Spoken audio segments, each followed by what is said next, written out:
Good evening, everybody. Couple Tav, how are you? Baruch Hashem, thank you. Okay.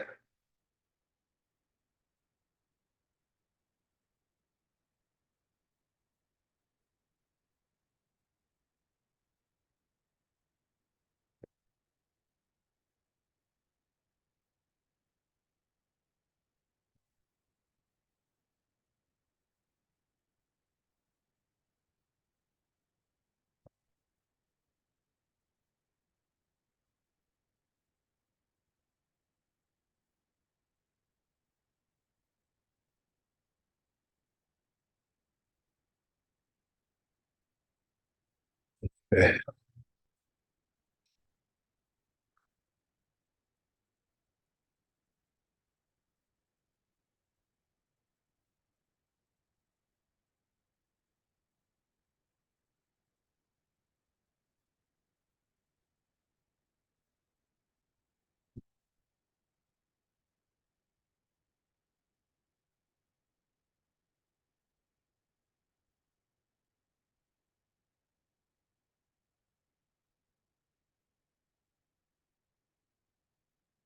So we're going to continue with the Bet Yosef, as we said, right? We left it out last time.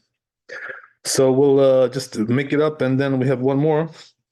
B'ezrat Hashem. So just to remind you, right, last week we were talking about this issue of when you have a dough, and, it's like you boil it in water. So we said, right, that a dough like that is not really called bread. And therefore you can't fulfill your obligation from Matza, right? So says the Bet Yosef regarding that. So what is called bread? Something which is baked in an oven, right? That's what it is, We also said another thing, which is that if you first boil it and then you bake it, right, in the end, so that's called bread, right? Like a bagel, like a New York bagel. That's how they make them, as we said, right? So if you make it like that, that's called bread. But otherwise, if you just boil it, right? And it's like kind of like dumpling or some kind of donut you're making there, so that's not called bread. They call that bialy also, right? There's a name like that. Okay, so anyway, right? It says in Bet Yosef, Pepper called Sha'ah. It's right. Where is the source for this?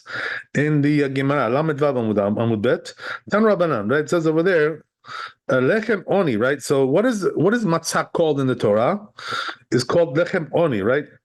The old translation used to say, right, the bread of affliction, But the truth is that oni, the word oni, is not really affliction, it's like poverty, So what does that mean? It has to be like bread, which is like in a state of poverty, right? We'll see what that means, right? Prat lechalut. So he says, right, that comes to exclude bread which is boiled. Right, and then we said also ashisha, right? Last week we talked about ashisha. So we said, right, what's ashisha? That's like a very large loaf, right? Because people who are in poverty don't eat large loaves because they don't have money for that, right? So they eat that little, they eat something small, a couple of slices, whatever, right? But they don't have a large loaf like that. So these things are not really, things that poverty-stricken people eat, So therefore, you can't fulfill your obligation with these kinds of things on Passover. We said. So Rashi explains, right? Halut. What does that mean? Halut. So he brings this right ishkaladir, right, which is like an old French kind of thing. The chashivutu. So he says that's also like considered to be like a prominent prominence kind of thing, So what does that mean? People who are prominent eat that stuff. Don't ask me why. I don't know why, but I'm not exactly sure. But anyway, right? That's what they like to eat. Whatever. So he says, says the Rosh, Mashma hachat dechalut have lechem. So he says, right, that from here it implies that if it's boiled in water, it's called bread. Interesting. But it's not bread of poverty, right? That's what it is, That's the reason why you can't fulfill your obligation on Passover with that stuff. It's like, people for bread for elites, right? Something like that, right? Lechem oni. It's not called lechem oni. Okay. So let's go on. So he says, "Bekashe." So he says, a little difficult. Why? Because later on he says, right in the Gemara there, Lamed Zayin Amud Aleph, Amina de Chalut shel Bale Batim Patur. So he says, right, that if you if you have, like, as we said, right, boiled bread, right, so if it, well, if it's like for home, from home use, right, household, right, household use, right, it's not, it's not in the bakery. That's what it means to say, right? It's not a bakery thing. So it's, household. So he says it's patur mina chala. So it's absolved from chala. You don't have to take chala from there. Right? So what does that mean? If it's absolved from chala, what that means is that it's not called bread. Right? Otherwise, it would need to do chala. But it says that there's a contradiction, because it says in this place, right, Nivamot, Bimamud Aleph, Gabe Chalut, right, regarding Chalut, regarding boiled bread. So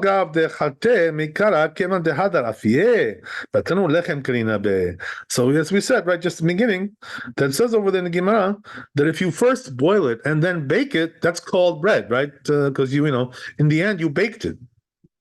That's how they make the bagels, as we said, right? So the good bagels, right? The real bagels, not the phony ones you buy in the supermarket, right? Those are phony. Okay, right. So, so he says, right? So he says, according to that, apparently it seems also he can fulfill his obligation for Passover, with this kind of bread.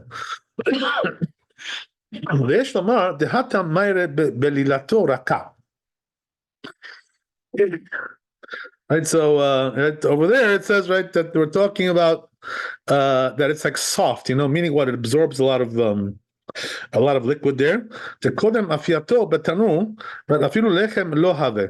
he says before, right? We're talking about when he kneaded it, right? When he kneaded it, he put a lot of water in there, right? So he made it nice and soft and gooey and gushy, right? Whatever, right? What do you want to call it, right? So afilu lechem lo have. So it's not even called bread. It's like a dumpling more, like as we said, a donut or something, but once you put it in the oven, that's called bread already, right? It's a bagel, and as we said. So he says that's even called, right, bread of poverty, right? Even that we can say. Wow. Okay. Why is that? Because it's soft. So here it says, here it's talking about that it's not soft, right? In other words, they made it hard, like a cracker, some kind of a like the matzot that the Ashkenazim make, they make it nice and hard.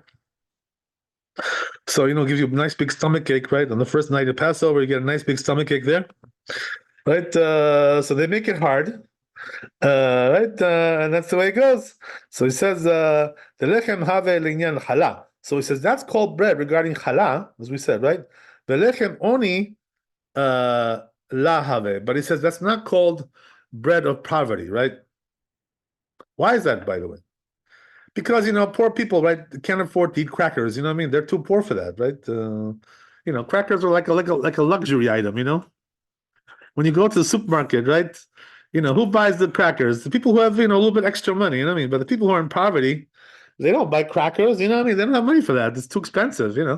Because a cracker will cost you, probably like 2-3 times the amount as like a piece of bread. You know what I mean? It's just more expensive. That's the way it is, right? So because whatever the reason is, I don't want to get into it now, right? It's not important. So anyway, right? It's not bread of bread of poverty. Crackers, right? Wafers, whatever you want to call them, right? All kinds of things like that. Okay. So he says, Lo shana afye batar dechalate v'lo shana lo afye. Doesn't matter whether he baked it afterwards or not. Doesn't matter anymore. That's right. It's not relevant anymore. Rabbeinu hai piresh. So he says, this rabbi explained, hai dechalut hu lechem asu b'shemen kachalut shel bale batim. So he says that which we say, right, that we're talking about, as we said, right, we're talking about bread which is boiled. So he says it's boiled in oil. Mm-hmm. Like household type of boiling, so therefore we can't fulfill your obligation with that, right? It's boiled in oil. Oh, So why is that? So he says the reason is because since it's made in oil, that's called like rich bread, right? What does that mean, rich bread? It's for rich people. People have a little bit extra money, as we said, right? Poor people can't afford that stuff. You know what I mean? Because when you bake it when you fry it in oil, it's going to cost more, obviously, right? You're also paying for the oil there, so it's going to cost more. Water is for free, right? Oil they don't give you for free. You know how it is, right? You know how things are. Okay, so that's the way it goes, right? לפי שהיא מצה שירה וחלוט וחלטו ורותחין יוצאים בו עם חזרה והפאו, right? But he says, right, that if they came and baked it, right, then they do fulfill obligation, as we said. Okay, so there's a lot of interesting opinions here. So then he goes on, ושמה שכתב רבנו אבל הגאונים אסרו כל החליטה. But then the Torah comes, right, and says, as we already mentioned last week, the Geonim came, right, and they forbade chalita, right? So what does that mean? They forbade chalita, which is boiling, right? When did they forbid that? For Passover, right? Because, as we said, right, it's already in danger of becoming chametz because of the water, as we said, because of the heat. Not exactly what we want for Passover, right? But in the times of the Talmud, they knew how to do it, right, in a way which it wouldn't become chametz.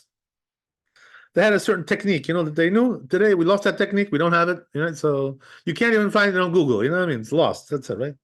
So maybe you can find it on Google. I don't know, but not sure about that. But I didn't look for it, so whatever, right? So anyway, even if you can find it on Google, right? The rabbis already said, right? Don't do it. So not going to help you. Okay. So it says, right, regarding this Bet Yosef, Ken Katwa Rifa Rosh, right? The Rif and the Rosh also wrote this, that the Geonim forbade all, right, the matzah, which is boiled, right? We're talking about before the baking, right? Because after the baking, you can do what you want. You know what I mean? There's no problem. You can do what you want with it. But before the baking, right? That's it, right? It may become chametz, so the rabbis forbade it, as we said, right? The Geonim. Okay, so Rambam also writes it, right? So it's brought down in all these rabbis, right? The main Rishonim, the main earlier authorities, right? The Rif, the Rosh, the Rambam, right? So therefore, right, that's halacha, obviously, right? 3 out of 3, right? You can't get any better than that. Okay. So that's what we said, right, in the Bet Yosef, and we'll just review the Shulchan Aruch because we already read it last time. But since we did the Bet Yosef, right, we'll review it again. This way we get the whole, right, we get the whole concept without any interruption, any interposition. So it says, like, so Shulchan Aruch says, right, nobody nowadays knows how to do chalita, right? What does that mean? To boil it, right, without becoming chametz. So it says, therefore, kol min chalita asur. So therefore, right, every type of boiling, right, is going to be forbidden. Right? No matter what you're going to do, right, doesn't make any difference. Whichever technique you may employ, right, not going to help you with that. Okay, so that's Shulchan Aruch Gimel, right? So we have one more. We have to do also the Bet Yosef and everything. So let's take a look at the Bet Yosef in Daled. Yeah, we may have actually more than one. Okay, but at least we have one. Okay, so let's see that.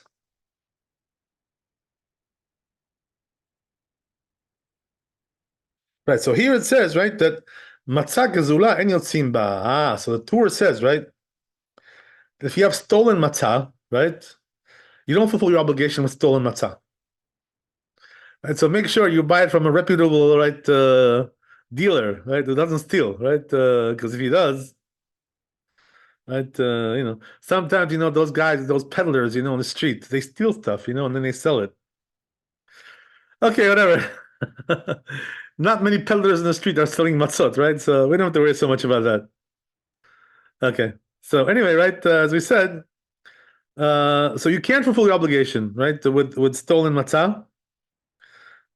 So the question is, right, what's the reason behind that, right? So here we go with Bet Yosef, right? So it says, right, Ken dik Harosh. This is what the Rosh said, right? From the Gemara. פרק כל שעה, over there, right? ל"ח עמוד א', וכן כתב הרמב"ם, also the Rambam writes that, אין אדם יוצא במצה גזולה. They can't fulfill your obligation with stolen מצה. ובירושלמי, it says in ירושלמי, גרסינן מצה גזולה אסור לברך עליה. So in Yerushalmi it says also something else, right? You can't bless on that, right? You can't make a blessing on stolen matzot. By the way, obviously that applies to any stolen food, right? You can't bless on it, right?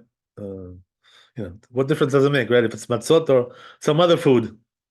Right? Amar Rabbi Oshaya, al Shem, right? So it says this rabbi, al Shem shenemar, because it says, right? Ubotzea barech ne'atz Hashem. So there's a pasuk in Tehillim, right? In the 10th chapter, right? What does it say there? That a person who steals, right, and then blesses God for that, it's like, it's you're disgracing God by doing that, like, why are you blessing him for something which is stolen? Like, oh yeah, bless you, God, for giving me my stolen merchandise. Like, God is gonna look at you, give you a dirty look, what I mean? Like, what's with you? Are you sick? Like, whatever. Like, did I tell you to steal the merchandise and to bless me with that? So, it's a total, like, it's a total contradiction in terms. So therefore, right, not proper to do such a thing like that. That's what we're saying.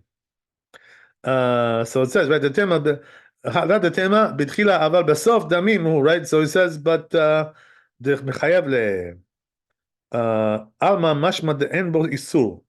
So he says, right, that you see from here, right, the implication is what? You shouldn't bless God, for a stolen merchandise, right? But it implies that, to eat it is okay. It's allowed to eat. Right? Interesting. Okay, so so what does that mean? If you can eat it, you could also you'll fulfill your obligation, right? For Passover. Why not? Maybe. Right? So that's what the Gemara is talking about here, right? Discussion in the Gemara. Nafik be. V'tu masik b'Yerushalmi, right? Also concludes there in Yerushalmi. Rabbi Yonah omer en avera mitzvah. So Rabbi Yonah says, right, you can't make a sin into a mitzvah. You know what I mean? It's like you're going from one extreme to the other. So what are you trying to do, right? Steal, do a sin, and then do a mitzvah with that? You know what I mean? That's already like, total contradiction in terms. Again, right? Total misnomer, Right? Rabbi Yossi Omer, says Rabbi Yossi,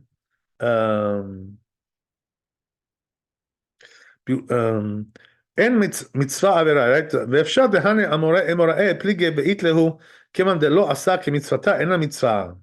So he says, right, it's possible that these Amoraim, right, these rabbis of the Talmud, they argue and they hold that,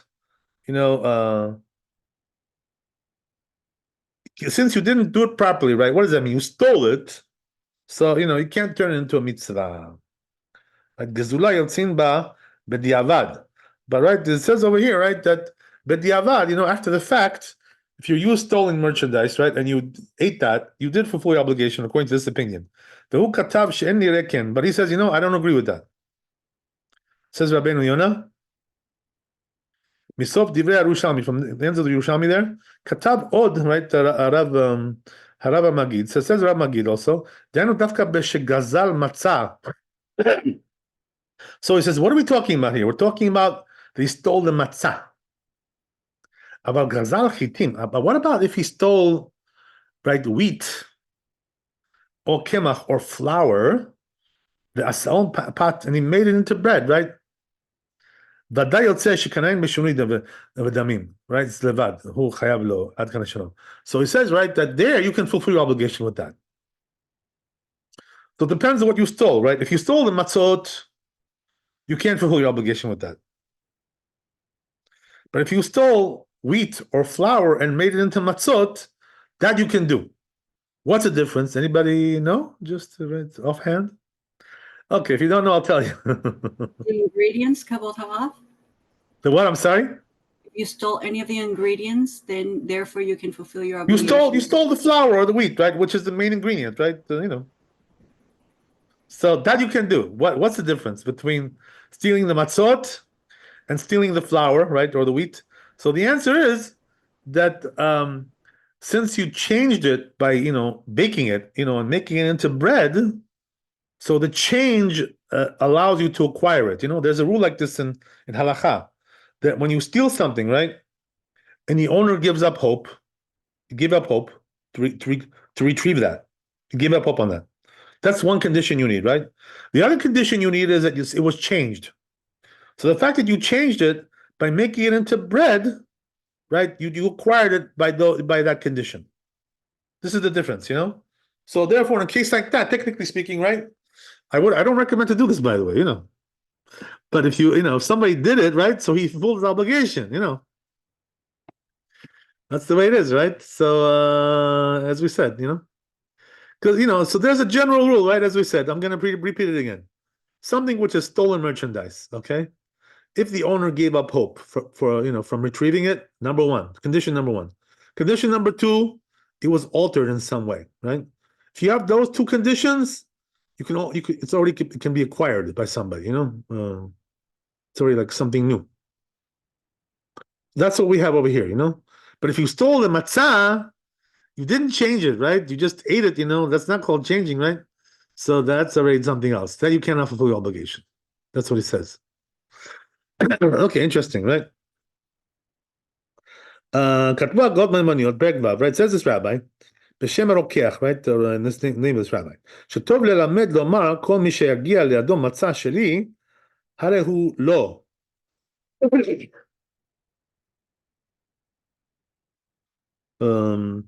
B'matana. Oh, so it says interesting, right? This rabbi says something interesting.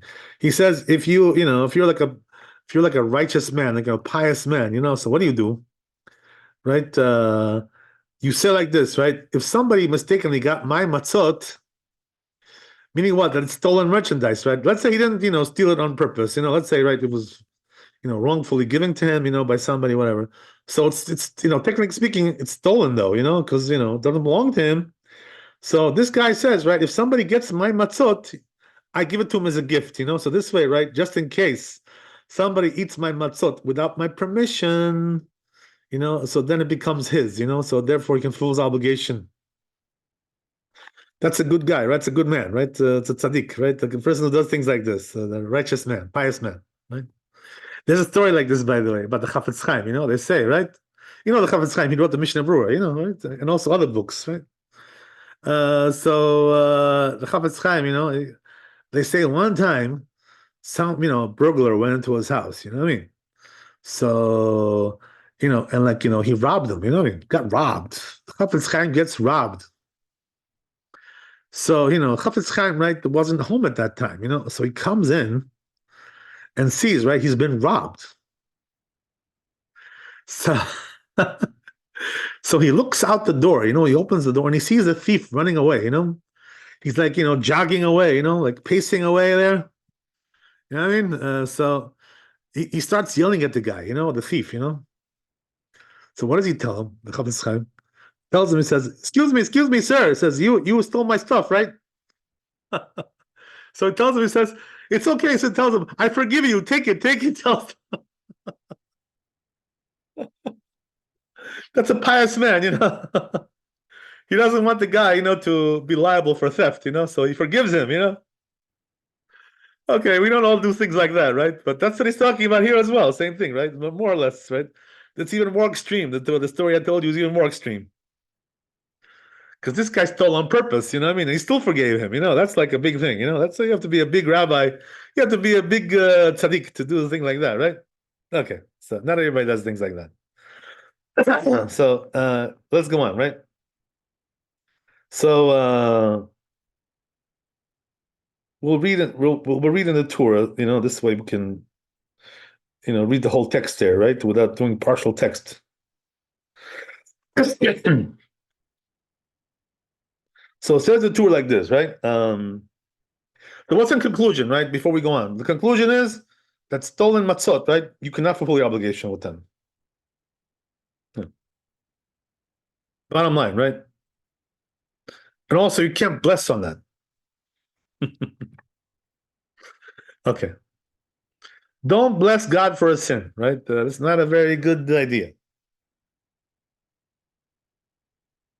Okay. So,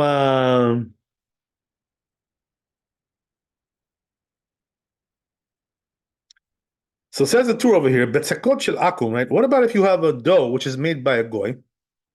Shenekar behem shelo yechamitzu, right?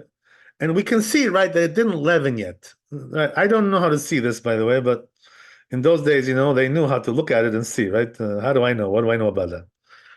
I guess if we learn more, maybe we'll figure it out in the end, right? How you can see if the dough leavened or not. There's signs, like there's air bubbles, all kinds of stuff. We'll get into that. Right, so we'll talk about that later on. But anyway, right, it says over here, you can see, right, that the dough has not leavened yet. Shen b'hem siduk. So he says, right, exactly tells you why. How do you know, right, that it hasn't leavened? Because it hasn't cracked, right? It doesn't have those cracks. So once it starts to make, get those cracks in the dough, why does it crack? The reason it cracks is because the air is breaking it, so that shows it's leavening, because leavening, what happens is that it lets off air, it lets off gas. It leavens, right? It's like fermentation, it's something close to that. It gives off gas, right? So you see, right, that there's no cracks in the dough. So it's still kosher for Passover. Oh, right. So it says, right, that if you see a dough like that, which belongs to a goy, right, or it was made by a goy, whatever, right? שנקרא בהם שלא החמיצו, שאין בהם סידוק, ולא החשיפו פנים פניהם, right? Also, there's another sign, he says, right? Which is that it didn't get like, this white color, right? Which shows also that it leavened. We're going to talk about that later on at length, by the way, this whole issue. How do you know if the dough leavened or not? There are signs. These are two signs. Mutar le'ochlam, so it says, you can eat that, right? In those days, as we said, right, it was allowed to eat this kind of thing. Meaning what? That, you just basically went to the store, you found a dough, right, that was made by a goy, let's say like he's a baker, right, whatever. And you can, you take a look at the dough, you examine it, right, with your, with your right special, with your special right lenses, right, whatever. You see, oh, gee whiz, it hasn't leavened yet. Oh, so you know what? You ask the goy, right? Can I buy this from you? I want to, use it for Passover. So goy tells you, no problem, it's $5, take it, whatever. It's all yours. Shen bam siduk, right? So there's no, right, as we said. So he says, but he says you can't fulfill your obligation when it comes to the mitzvah, right, of matzah. Why? As we said, right, before, we already mentioned that you have to use matzah shmura, right, for that mitzvah. So therefore, you can have it for dinner, for when you have your Passover, right, Seder, you have your dinner there, you can have it for dinner, that dough, but you can't fulfill your obligation for matzah with that. Because it's not shmura, it's not guarded, it wasn't guarded, right? As we said, right? We talked about that. Okay, so this is the halakha, right? This is the Talmud, comes from Talmud, this thing. The Torah brings it down over here.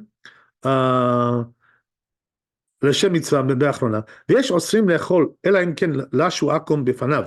So it says some forbid to eat this dough. There's another opinion, right? That says you can't eat it unless the goy needed it in front of you, right? In your presence. Good luck with that. Belon hera, right? So but it says the Rosh doesn't hold by that. So what does that mean? The Rosh holds like the first opinion, which says you're allowed to eat it, right? Because that's the prevailing opinion. Most in the Talmud it says you're allowed to eat that. Okay, very good. So that's the end of the chapter in the tour, right? So now we'll do the Bet Yosef, and then we'll do the Shulchan Aruch. So.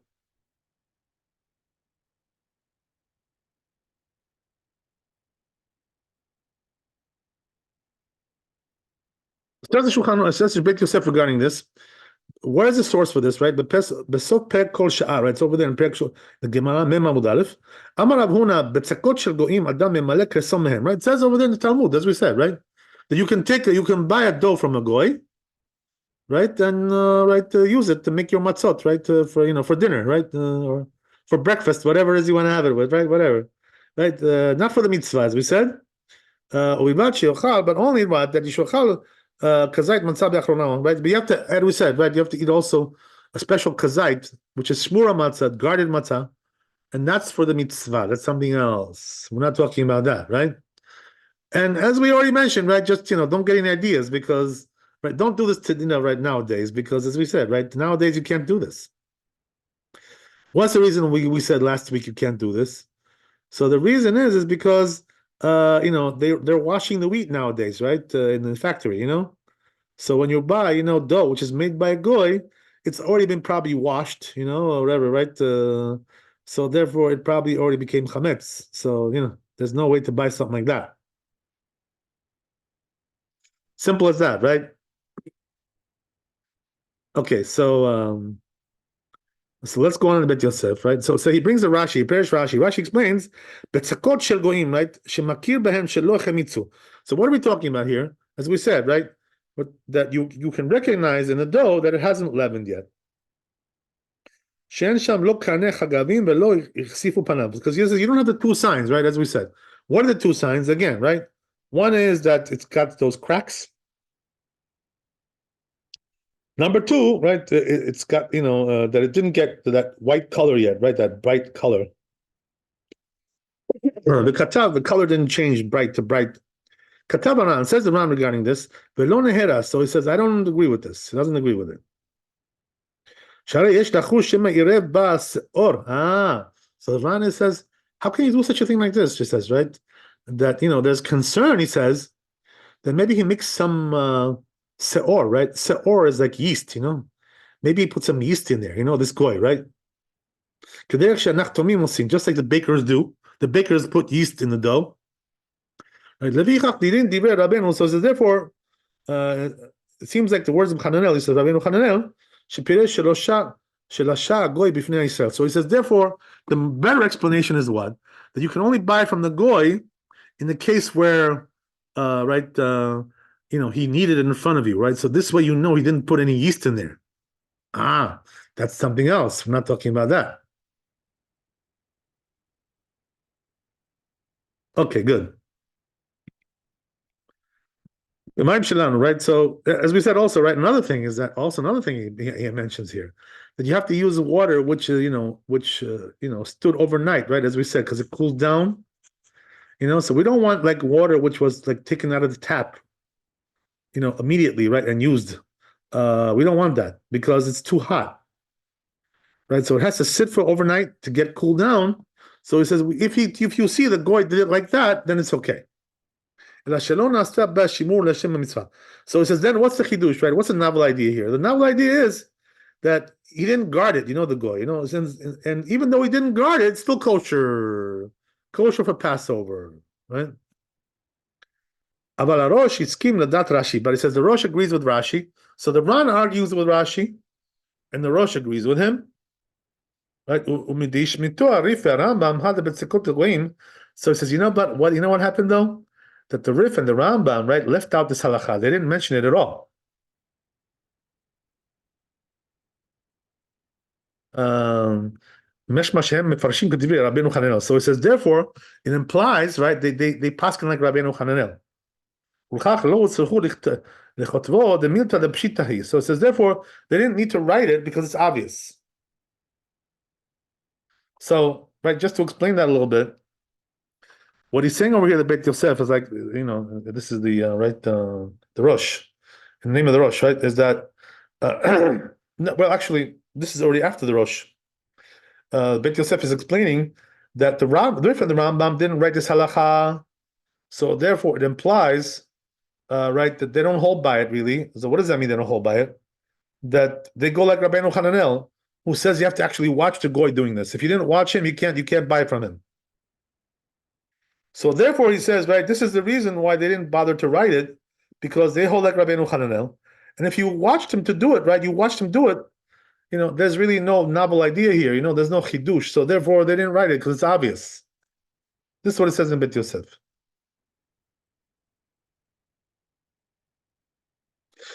Okay, so we're done with the Bet Yosef. Let's do Shulchan Aruch and we're done.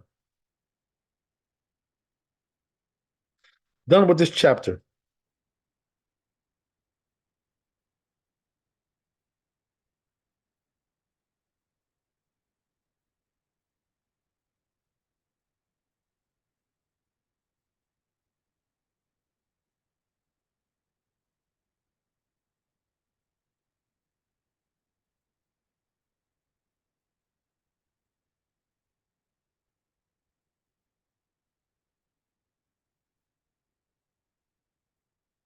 That's very interesting. For some reason, I'm not locating the Shulchan Aruch here.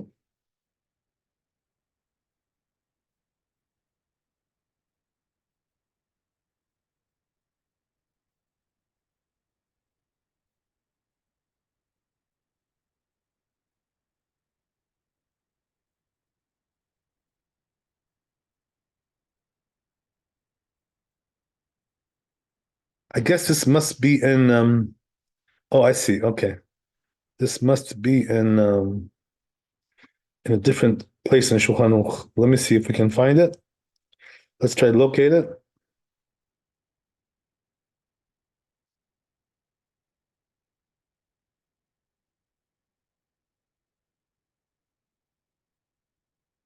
So first of all, let's read Dalet, right? Did we read Dalet? Yeah, we read Dalet. Okay, so let's go back to before and see if we can find this lonely Shulchan Aruch somewhere.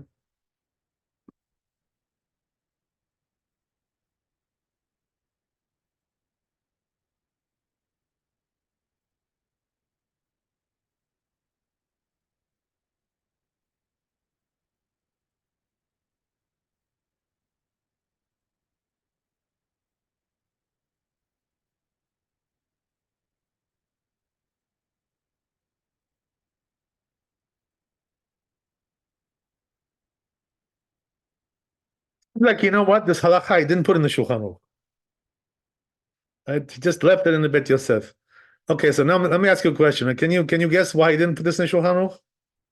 According to what we said, I'm looking for some smart people here.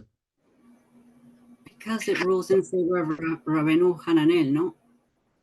And therefore, what? And therefore they left it out. The Rif and the Why would they leave it out? If you know, why would they leave it out? So you know what the answer is? The answer is that he said in the Bet Yosef, right, Maran, in the end, he said that it's obvious, you know, like, you know, in other words, you already started your answer. You started. You said he paskin like Rabbeinu Hananel, right? So what do we say, right? If you paskin like Rabbeinu Hananel, that means the whole thing is obvious. So therefore, there's no need to write it anymore. You know, in other words, it's, you know, just comes. It's, you know, it's obvious. So again, right, just to review that, why is it obvious? What's the reason why it's obvious? The reason is because, as you said, right, we go like Rabbeinu Hananel. What does Rabbeinu Hananel say? You can only buy it from a goy if you watched him do it, right? So now that we know that, right, then what's the chidush? There's nothing new, you know. In other words, if I watched him, you know, in other words, like, you know, I'm a mashkiach, you know, like, you know, in a restaurant, right? I'm watching the goy as he, you know, as he prepares the food, right? So if I'm watching him, you know, obviously the food is kosher, right? So there's no big deal, you know, to tell me that. That's the whole thing, right? If I'm watching him, it's obvious, you know. So therefore, there's no reason to really there's no, you know, need to write it down. And that's why the Rambam and the Rif didn't write it down. So he didn't bring in the Shulchan Aruch, right? He didn't think it was necessary. So okay, so right, bottom line is like this, right? That you know, when it comes to buying, you know, right, dough from a goy nowadays, right? This is not something you really should do, right? Because as we said, the conditions are different in our times. The wheat is washed with water and all kinds of stuff, you know. And you know, like which goy is gonna let you sit there and, you know, watch him do it? You know what I mean? Also, I mean, you could probably, you know, get a goy to do that for you. You know, pay him a little money, right? Give him a little tip or something, whatever. But you know what I mean? The bottom line is that, right? This is not. We don't do it today. You know, nobody does this today. You know, especially Ashkenazim. You know, they're so stringent. You know, when it comes to Passover. Oh boy, you know, like they go like full blow. You know, full out with all the stringencies. You know. So there's no, you know, no such a concept like this today. Nobody will do such a thing like this today, you know. So and so therefore, it's not really so practical in our times. Also because of that reason. Okay, very good. So Bezrat Hashem. Next time we'll continue with the next chapter. Thanks for coming. Be blessed with wealth, health, and happiness. And pray for our soldiers who are doing an amazing job. By the way, you know they're almost finished. By the way, they say they have a few right steps to go, and they're almost done. Right, They've totally wiped out the whole army there. You know that whole Nazi army there. Baruch Hashem, Baruch Hashem. Michael, Michael, are you listening, Michael? Yes. So I want to just give me a second because what do you call it? And I want the ladies to hear this also because Michael, right?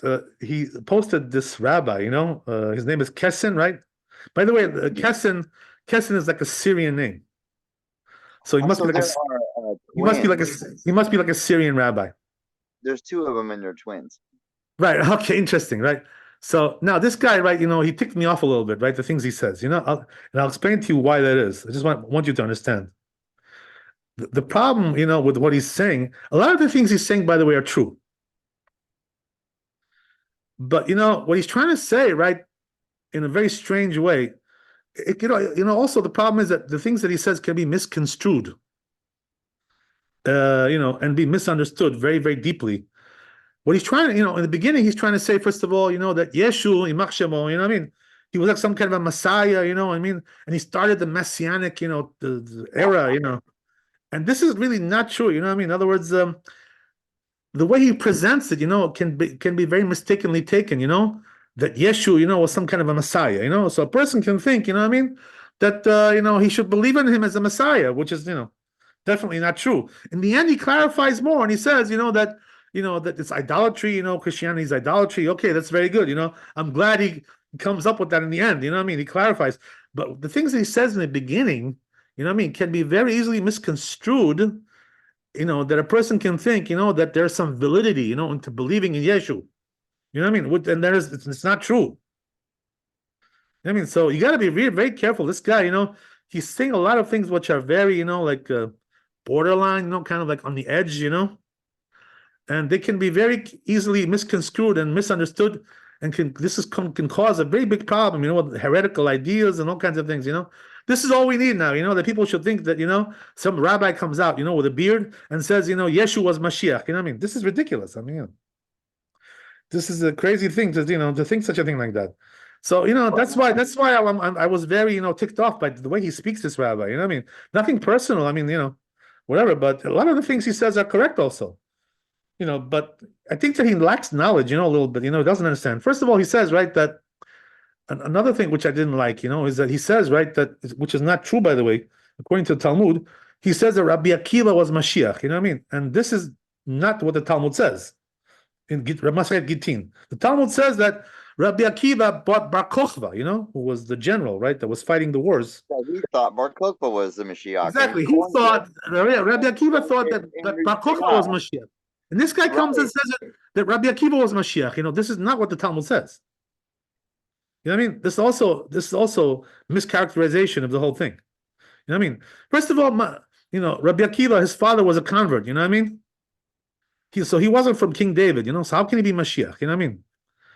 Right. He's talking a lot of nonsense over there. A lot of things which are not true. I don't think he understands fully. The whole concept of Mashiach. This guy. He's a little bit secularized, he's a little bit too modern, this guy, something a little bit off in his head. Got a couple of screws loose there, this guy. With all due respect, nothing personal, I mean, I have nothing personal, I'm just telling you the facts, that what he's telling you is against what the Talmud says, he says Rabbi Akiva was Mashiach. Nobody says that in the Talmud. Yeah, I would have thought that Bar Kochba was Mashiach. What I mean? One of my students. And by the way, Michael, I'm sorry to interrupt you. Just 1 second, right?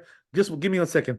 The thing is that he thought that Bar Kochba was Mashiach, right? Rabbi Akiva, and the rabbis tested him, and they disproved him. By the way, they disproved that he was Mashiach. So Rabbi Akiva was mistaken when he thought that Bar Kochba was Mashiach. That's what it came out. You know what I mean? In the end, just to clarify that, right? So Bar Kochba was not Mashiach, right? And Rabbi Akiva was not Mashiach. And all the more so, Yeshua was the Mashiach. What is he talking about, this guy? Talking about all kinds of nonsense. His brain is mixed up, man. He's got some kind of guacamole going on in his brain. This guy. What's going on with this guy? Talking all kinds of nonsense. Against the Talmud, against our traditions. What I mean? What kind of nonsense is that? I'm sorry. What do you want to say, Michael? I'm sorry. One of my students is in a class or friends with in this discussion group was one of his students. Yeah. And this group we call it sticks and stones because it's a bunch of knuckleheads in there who, like, some of them don't believe in anything of the written, anything but the Torah. So that if I bring up some Rashi or Onkelos or etc. Accepted modern commentators, he goes berserk, and it I see. starts. So we But have all who goes berserk? Who goes berserk?